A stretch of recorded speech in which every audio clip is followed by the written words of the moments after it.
मोहम्मद आजम खां के लिए एक सगुफा ढूंढ के ले आए हैं। मोहम्मद आजम खां की बार बार यूनिवर्सिटी को निशाना बनाते हैं। जब इनके पास कोई मुद्दा नहीं होता तो इन्हें लगता है कि इनके पापा मोहम्मद आजम खां हैं, मोहम्मद आजम खां को छेड़ें तो इनके असली जो पिताजी हैं, इनके असली भगवान हैं, इनके असली बाप हैं, वो मोहम्मद आजम खान है। उनको छेड़ते हैं तो इनको फ़ायदा मिलता है। ये देशद्रोही लोग हैं, आतंकी लोग हैं, शिक्षा विरोधी हैं। और यही शिक्षा के विरोधी ना होते तो आज जंतर मंतर पर सोनम वांगचुक जैसे लोग निशाना आजम खां साहब को निशाना बनाया जा रहा है। और मेरा मानना है कि भाई कहीं ना कहीं समाजवादी पार्टी को भी खुलकर जो मुस्लिम यूनिवर्सिटी हैं, दलितों पिछड़ों ने बना रखी हैं, उन सब की यूनिवर्सिटी, स्कूल, कॉलेज सब बंद करेंगे। तो सरकार इनकी है, सब आरएसएस के नुमाइंदे हैं, चाहे डीएम हो, चाहे कलेक्टर हो, चाहे जज हो। जो एशिया के सबसे बड़ी यूनिवर्सिटी है मोहम्मद आजम खां साहब की, मोहम्मद अली जौहरी यूनिवर्सिटी, उसको ढहाने का एक काम और एक षड्यंत्र है ताकि हाई कोर्ट का कोई न्याय नहीं मानते हैं। और ये सब पुलिस के हाथ में दे रखा है। सब मतलब कानून है, जज है, कोर्ट है, सब कुछ ये पुलिस हो गई है, सब बिल्डोजर बाबा हो गए। इन्हें तो मुसलमानों से मतलब है। आजम खां सब जानते हैं, सरकार भी जानती है, जज भी जानते हैं, वो डीएम भी जानता हो, कलेक्टर भी जानता है कि आजम खां राम मंदिर अयोध्या को लेकर चल रहा है, जो चंदा चोरी को लेकर चल रहा है, जो सरकार के ऊपर एक गाज पड़ी है, जो बार बार कहते थे ये राम राज है, राम राज है, और कह रहे राम राज में राम को लूट लिया। तो देश की जनता इनसे सवाल पूछ रही है। अब ये सत्ते में आए हुए ने जनता ने घेर रखा है और बार बार पूछे कि राम को रुलाया तुमने, हनुमान को नचाया तुमने, तो तुम मजाक तो सनातन का तुम उड़ा रहे हो। और इससे अब देश की जनता जागरूक हो रही है। उनका ध्यान भटकाने के लिए कहीं ना कहीं आजम खां साहब की जो मोहम्मद अली जौहरी यूनिवर्सिटी है उसको शहीद करना चाह रहे हैं। सोच रहे हैं कि इन आतंकियों को, इन लुटेरों को, इन चोरों को, चंपत राय जैसे मीठों को, ये जो गे हैं, इनको बचाने के लिए मोहम्मद आजम खां साहब की यूनिवर्सिटी जो मोहम्मद अली जौहरी यूनिवर्सिटी है उसको निशाना बनाया जा रहा है। और ये सब जो जितने भी मिले हुए हैं, आप ये कह रहे हैं कि भाई ये कानूनी कार्रवाई कुछ नहीं है। इन चोर डकैत तो जो खुले हुए दिख रहे हैं कि किसने डाका डाला, किसने क्या करा। आजम खां के ऊपर तो भाई क्या क्या इन्होंने मामले चलाए, मुर्गी चोरी, कटोरी चोरी, पता नहीं क्या क्या चोरी। और यहाँ तो ये साफ दिख रहा है जो हजारों करोड़ रुपया जो चोरी किया है राम मंदिर का, इसके खिलाफ कोई सही कार्रवाई नहीं हो रही। और पूरा देश कहीं ना कहीं इनके पीछे पड़ा हुआ है। देशवासियों का ध्यान भटकाने के लिए इन्होंने बार इस मामले को उठाया है और डीएम के माध्यम से ऐसा खेला है कि भाई 40 में से 38 बिल्डिंग अनऑथराइज हैं, सरकारी ज़मीन पर कब्जा है। कभी कहते हैं किसानों की ज़मीनें छीन ली, कभी कहते हैं वहाँ के गरीब लोगों की ज़मीनें छीन ली, कभी कुछ। मतलब आजम खां साहब के ऊपर 100 से ज़्यादा मुकदमे ठोक दिए थे इन्होंने, और 2019 से पहले एक भी मुकदमा नहीं था। तो ये सरकार कहीं ना कहीं हिंदू मुसलमान बार बार लाती है। जिस प्रकार से हनुमानगढ़ी को भी लाया योगी आदित्यनाथ ने, क्या हनुमानगढ़ी की सीढ़ियों पर भाई उनके शासनकाल में कहीं ना कहीं नमाज पढ़ाई जाती थी। मगर इनको ये नहीं पता कि हनुमानगढ़ी जो था, स्थापना भी हनुमानगढ़ी की स्थापना भी मुसलमानों ने की थी। इनको ये तक नहीं पता और बकवास करते हैं कि भाई कौन पढ़ेगा मस्जिद में, कोई हनुमान चालीसा पढ़ के सुनाए।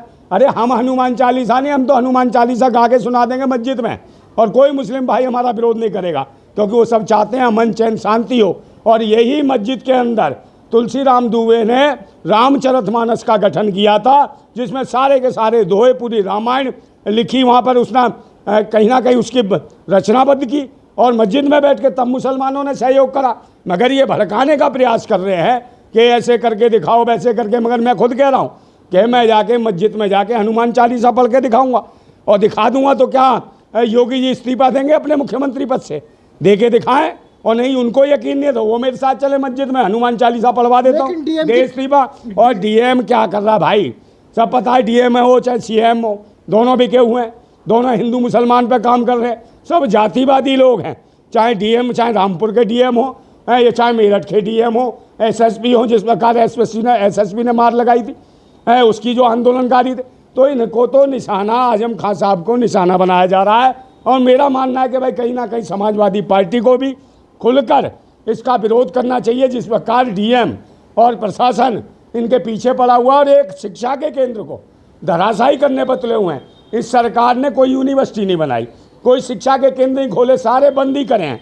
तो शिक्षा के जो केंद्र हैं, जो एशिया के सबसे बड़ी यूनिवर्सिटी है मोहम्मद आजम खां साहब की, मोहम्मद अली जौहरी यूनिवर्सिटी, उसको ढहाने का एक काम और एक षड्यंत्र है, ताकि हम मंदिर दोषियों के खिलाफ जो पूरे देश के अंदर आवाज़ें उठ रही हैं कि जितने मंदिर हैं सब में चोरी और डाका डालने हैं भाजपा और आरएसएस के लोग। इसको दबाने के लिए सिर्फ आजम खां को मुद्दा बनाया जा रहा है और बेकसूर व्यक्ति को जेल में डाल रखा है और झूठे मुकदमा फंसाने के बाद और जो यूनिवर्सिटी है जो शिक्षा का केंद्र है उसको ध्वस्त कर रहे हैं पाखंडी, और साथ में डीएम साहब इनके मिले हुए हैं। तो सरकार इनकी है, सब आरएसएस के नुमाइंदे हैं, चाहे डीएम हो, चाहे कलेक्टर हो, चाहे जज हो, सब इनके आरएसएस के लोग उसमें बैठे हुए हैं और वही धर्म और जाति को लेकर आतंक मचा रहे हैं।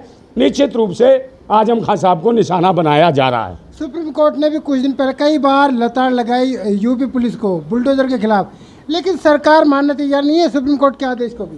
भाई क्यों मानेगी भाई, ये सरकार गुंडागर्दी वाली सरकार है।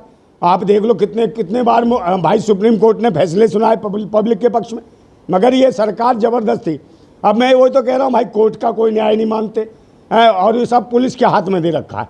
सब मतलब कानून है, जज है, कोर्ट है, सब कुछ ये पुलिस हो गई है, सब बिल्डोजर बाबा हो गए।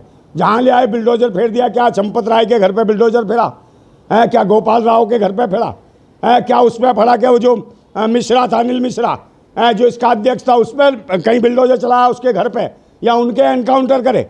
मगर सारे बिल्डोजर मुसलमानों को निशाना बनाया जा रहा है, मुसलमानों के नाम पे आतंक मचाया जा रहा है और ज़बरदस्ती जो है मोहम्मद अली जौहरी यूनिवर्सिटी जो है इसको निशाना बनाकर इसको ध्वस्त किया जा रहा है। मगर ये देश के लिए बहुत खतरनाक काम है। ये देशद्रोही लोग हैं, आतंकी लोग हैं, शिक्षा विरोधी हैं, और यही शिक्षा के विरोधी ना होते तो आज जंतर मंतर पर सोनम वांगचुक जैसे लोग भूख हड़ताल पे ना बैठे होते।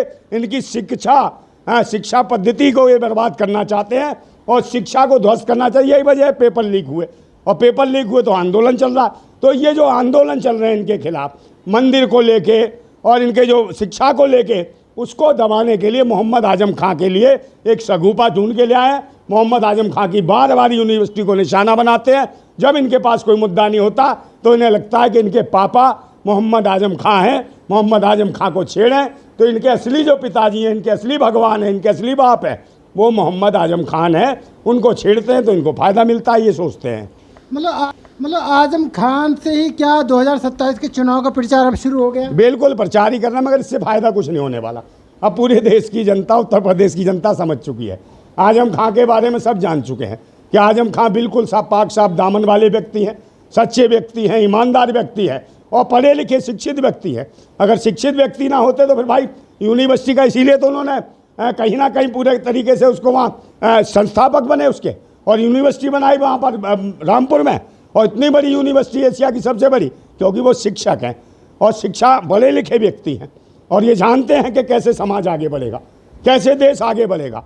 क्योंकि देश के जो लोग बच्चे जो हैं, दबे कुचले लोग हैं, जो मजलूम हैं, वो बच्चे पढ़ेंगे लिखेंगे आगे बढ़ेंगे तब ये देश विश्वगुरु बनेगा, ना कि हिंदू मुसलमान करने से देश विश्वगुरु बनेगा। पाखंडी लोग हैं, ये आतंकी हैं, इनके बीवी नहीं बच्चे नहीं इन बाबाओं के, और जो इनके नेता हैं किसी के बीवी बच्चे नहीं है तो इन्हें क्या दर्द होगा, क्या एहसास होगा किसी के बच्चे मरते हैं, एग्ज़ाम ना खराब होने से, पेपर लीक होने से लोग आत्महत्या कर रहे हैं, इन पे क्या असर पड़ रहा है? ना इनके बीवी ना बच्चे, कुछ नहीं है। तो ये वो पाखंडी है जो भगवान को नहीं छोड़ रहे, राम को नहीं छोड़ रहे, हनुमान को नहीं छोड़ रहे, किसी को नहीं छोड़ रहे। ये तो चोर हैं, डकैत हैं, लुच्चे हैं, लफंगे हैं। और निश्चित रूप से सरकार जो है भाई मशीन से जीते हुए लोग हैं, ईमानदारी से चुनाव नहीं, SIR के माध्यम से लूट मचा रखी है। जी राज्यसभा में भी बाकायदा लिखित रूप में सरकार ने माना है कि 88,000 स्कूल कॉलेज इस बीजेपी सरकार में बंद किए गए। क्या अब आजम खान की यूनिवर्सिटी भी तोड़कर इसे ख़त्म किया जाएगा? बिल्कुल तोड़ के ख़त्म किया जाएगा। और भी यूनिवर्सिटी हैं जो मुस्लिम यूनिवर्सिटी हैं, दलितों पिछड़ों ने बना रखी हैं, उन सब की यूनिवर्सिटी, स्कूल, कॉलेज सब बंद करेंगे। ये सरकार में जो बैठे हुए हैं, जो जातिवादी गुंडे भेड़िए हैं और धर्म के नाम पे जो आतंक मचा रहे हैं, भगवा के भेष में हैं, ये जो हैं आतंकी देश को लूट रहे हैं। ना तो देश में अच्छा काम कर पा रहे हैं, ना विदेशों में अच्छा काम। विदेशों में भी भारत की छवि खराब की है। और एप्स्टीन फाइल में जिस प्रकार नाम आया इनके विश्वगुरु महामानव का, वो बोलते नहीं है। चाहे हमारे देशवासियों को कोई मार दे, 3 देशवासियों को हमारे मार दिया अमेरिका के सेना ने, मगर एक चू तक नहीं बोले, वहाँ दांत फाड़ रहे थे। जबकि विदेशी मीडिया पूछ रहा था उससे कि भाई क्यों मार दिए अमेरिका के सैनिकों ने, ट्रंप के सामने दांत फाड़ रहे थे। तो ये वो बेशर्म आदमी है, महामानव। इसको शर्म नहीं आती कि भारत के लोगों के मरने की बात होती है, मगर इसको कोई मतलब नहीं है। आजम खां के पीछे तो पड़े हैं, आजम खान साहब के अलावा कोई इन्हें लगता नहीं है कि देश के अंदर आजम खान से बड़ा मुस्लिम नेता दिखाई नहीं देता इन्हें लगता है कि सबसे बड़े कद वाला मुस्लिम नेता जो है आजम खान आदमी और सबसे ईमानदार है। तो सबसे ईमानदार आदमी को छेड़ के ये बार बार दिखाना चाहते हैं कि हम मुसलमान ने ये कब्जा कर लिया, मुसलमान। अरे भाई, ये यूनिवर्सिटी है, ये सरकार के द्वारा मान्यता प्राप्त है। यूनिवर्सिटी ऐसे ही नहीं बन गई। अगर यूनिवर्सिटी बनाई है तो भाई किसी ने तो मान्यता दी होगी। अब तुम कह रहे हो मान्यता प्राप्त नहीं, तो कैसे मान्यता मिल गई इसको? मान्यता प्राप्त है, लेकिन नक्शे से बनी भी नहीं। ओ भाई, नक्शे से सब नक्शा बनी है। पास नहीं है। तो एक बात बताओ, नक्शा पास नहीं है, क्या नहीं है? नक्शे तो बहुत सारी चीज़ों के पास नहीं है। क्या जितने मंत्री हैं सरकार में, भाजपा सरकार के, उनके मकानों को ले लो, उनके घर को, उनकी ज़मीनों को ले लो। उनके सब कितने मुकदमे लग रहे थे, भाजपा में घुस के सब बच गए, सब ईमानदार सच्चे हो गए हैं। उनके खिलाफ भी ये चलाओ ना मुहिम, है इनके खिलाफ चलाओ मुहिम, वो सब बच रहे हैं।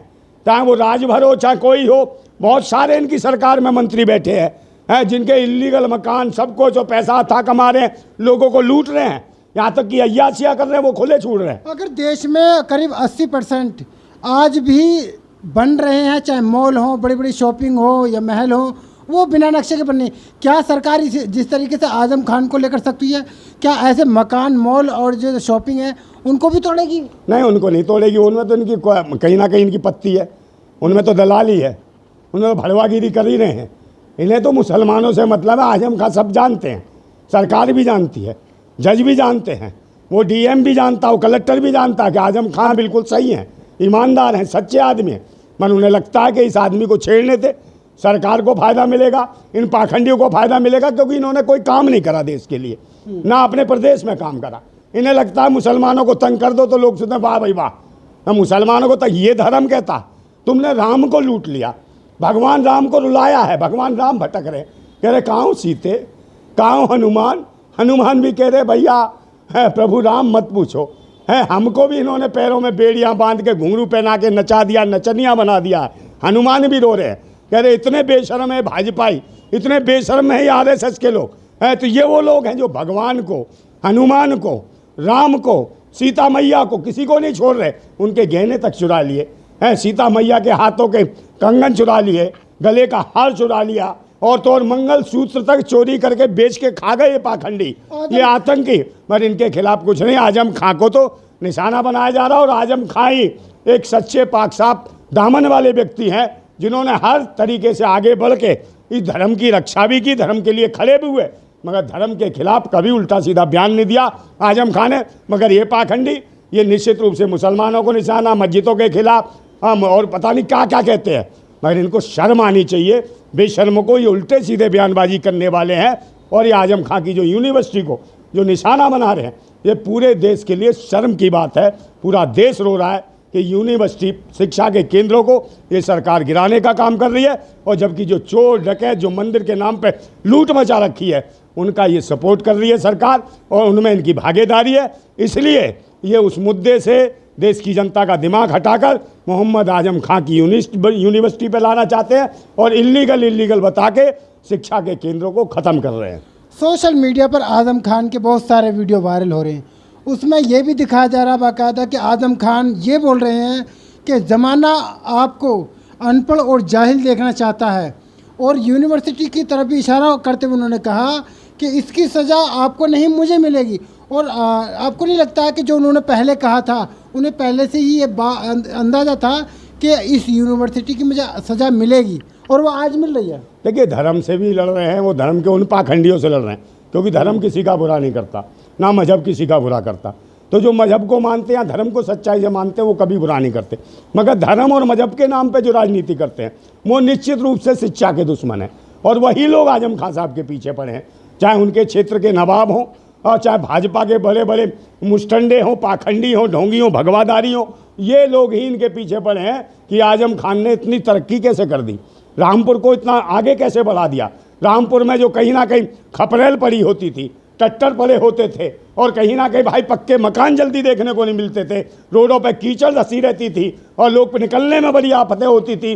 वो हालत थी, लोग जो टाट और पैबंद बांध के घूमते थे, उस हालत को सुधारने वाला अगर असली शहर, अगर सिटी बनाया है रामपुर को, तो आजम खान ने बनाया है। और यूनिवर्सिटी देके तो कहीं ना कहीं अंतर्राष्ट्रीय स्तर पर रामपुर का नाम आगे बढ़ाया है, उसी रामपुर के नाम को जो आगे बढ़ रहा है उस नाम को ख़त्म करना चाहते हैं। वहाँ के ही कुछ राजनीतिक और ज्वेलसी रखने वाले आजम खां से, उनकी तरक्की से, उनके अच्छे कामों से जो जलते हैं, वो लोग पीछे पड़े हुए हैं। और ये सरकार सिर्फ हिंदू मुसलमान की राजनीति कर रही है और जान रहे हैं कि भाई हिंदुस्तान में ही नहीं, वर्ल्ड में भी अगर किसी मुस्लिम नेता के हिसाब से कोई बड़ा नाम है या बड़ा चेहरा है तो मोहम्मद आजम खां का साहब का है। और मोहम्मद आजम खां साहब अपने इसी बड़प्पन या ईमानदारी, सच्चाई की वजह से जो बड़ा नाम है, बड़ा चेहरा है, इसी का खामियाजा भुगत रहे हैं। उनकी सच्चाई, ईमानदारी और शिक्षा का केंद्र खोलना, यूनिवर्सिटी खोलना, इसलिए मोहम्मद आजम खां साहब को निशाना बनाया जा रहा है। उन्होंने में कोई भी ऐसा गलत काम नहीं किया,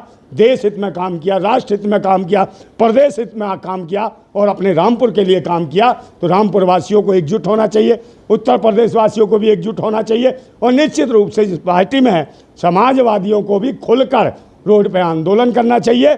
और जो इलीगल जो कार्रवाई हो रही है मोहम्मद आजम खां की शिक्षा केंद्र, जो मोहम्मद अली जौहर यूनिवर्सिटी के साथ जो गलत कार्य हो रहा है, उसके लिए पूरे देश में जितने भी जो दल हैं, जो चाहते हैं, जो शिक्षा का समर्थन करते हैं, वो सभी लोग मोहम्मद आजम खां की यूनिवर्सिटी का समर्थन करें, उसको बचाने के लिए आगे आए। क्योंकि यही इंसानियत कहती है, यही संविधान कहता है, यही लोकतंत्र कहता है, शिक्षा रहेगी तो देश बढ़ेगा, देश बढ़ेगा तभी विश्वगुरु बनेगा। अगर शिक्षा के केंद्र बंद किए जा रहे हैं और राजनीति के तहत देश की भावना से, तो निश्चित रूप से इसमें देश का घाटा है, देशवासियों का घाटा है। आजम खान जिंदाबाद थे, हैं और हमेशा जिंदाबाद रहेंगे। उन्होंने नेक और अच्छे काम किए हैं। निश्चित रूप से समय आएगा तो सत्ता भी बदलेगी और जब सत्ता बदलेगी तो इनके पास जवाब नहीं होंगे।